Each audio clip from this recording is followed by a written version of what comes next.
Isolation. What are your first thoughts when you hear the word? Maybe you think of Tom Hanks talking to a volleyball. Maybe a group of murderous children who worship the head of a pig.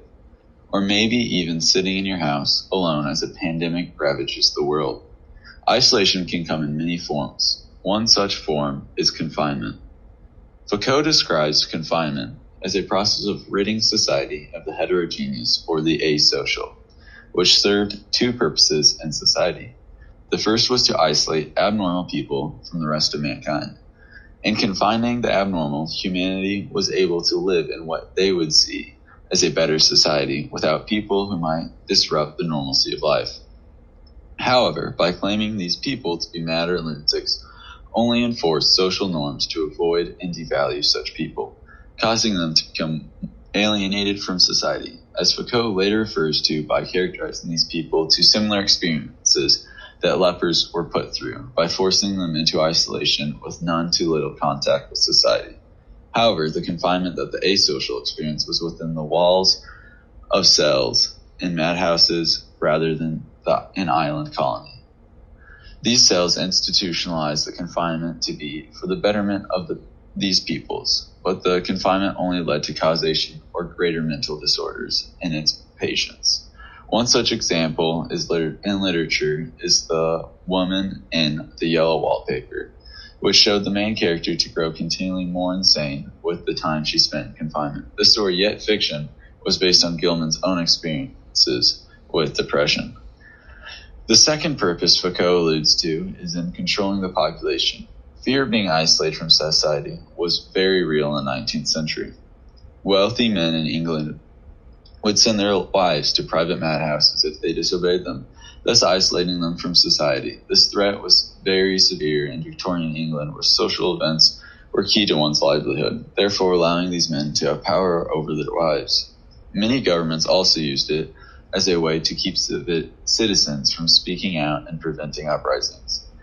This was very prevalent in the decades leading up to the French Revolution, which would end up having the opposite effect that the king had intended. It was also widely used in England in the 19th and 20th centuries to protect the country from revolutionary thoughts that threatened their power. These countries' panoptic surveillance of its citizens is similar to what George Orwell would later refer to as the Big Brother. There was always a threat of being isolated if you didn't fall in line with the social norm.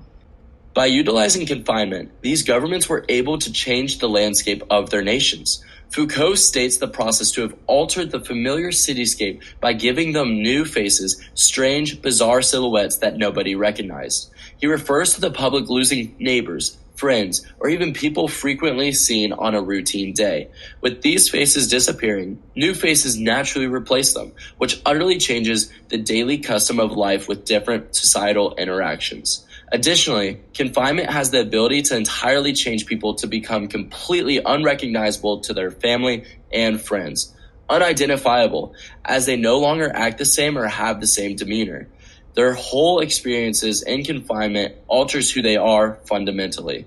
A single prime example of confinement's consequences in literature resides in Dr. Manet from A Tale of Two Cities.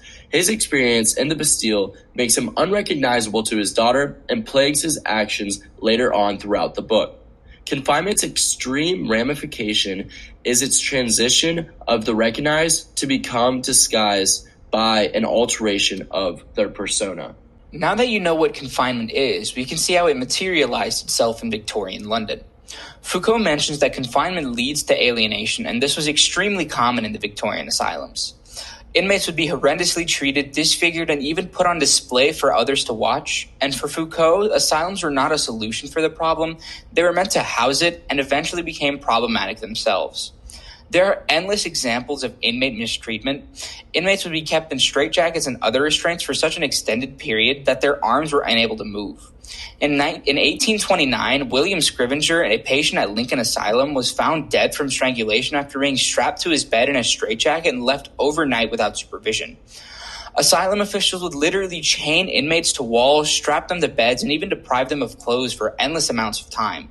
Look at the image of William Norris, who was held to his bed by a harness and chain at Bethlehem Hospital. Another example is Sarah Mason, who was a pauper from Wednesbury and was deemed harmless, yet she was chained to a wall for the better part of 7 years at a previous institution. Seemingly, Foucault becomes more and more correct with his depiction of confinement as we keep seeing it take form. Inmates were the bottom tier of society, and as such, they were victimized beyond recognition. Confinement operates to distance the abnormal from society, and asylums did just that.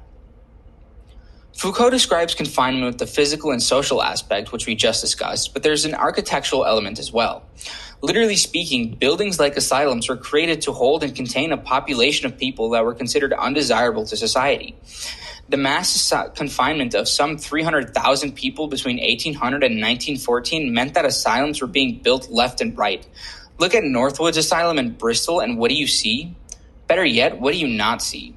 Just one lone building built in the 1830s during one of the biggest booms in England's history? It might seem strange, but it was intentional. Like I said, confinement seeks to distance one from the abnormal. What better way to do that than to build absolutely nothing where the asocial reside? Look at Bethlehem's floor plan. This was one of the most famous asylums, and it's crammed edge to edge with cells. The building is immensely utilitarian, utilizing the space to fit as many cells as possible. Inmates would have little to no room for themselves, being forced to stay there for hours and sometimes even days. Asylums were built as the epitome of panoptic surveillance, watching and controlling bodies with nothing to hold them accountable.